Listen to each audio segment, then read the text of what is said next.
រៀមចង់ជួបចរចារៀបរាប់ប្រាប់អូ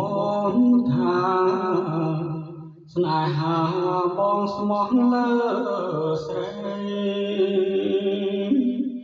សូមមេត្តាប្រាប្រណីដោះចិត្តណាលោកបាតីលើពិសេសជាច្រើនខែឆ្នាំ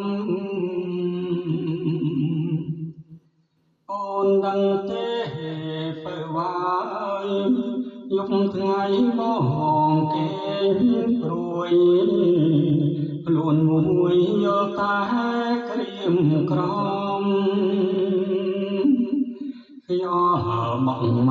កនាំយកអារម្មណ៍រាល់ថ្ងៃរកឥត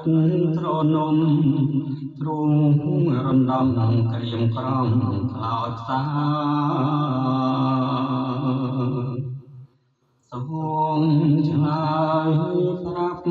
មកឆ្លើយមកនួនល្អ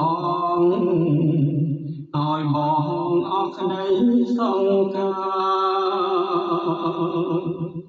គុំឲ្យបងទុកខាងសូមអូនឆ្លើយប្រាប់ថា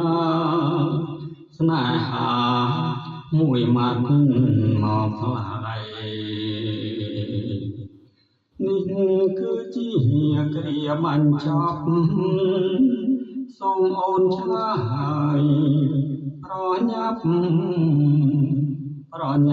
ប្រាប់មកពីស្រីស្ម័គ្រមិនស្ម័គ្រខសូមស្រដីអុំឲ្យបងព្រួយរីងរៃដោយសាស្ត្រីមិនតន់ឆ្លើយបង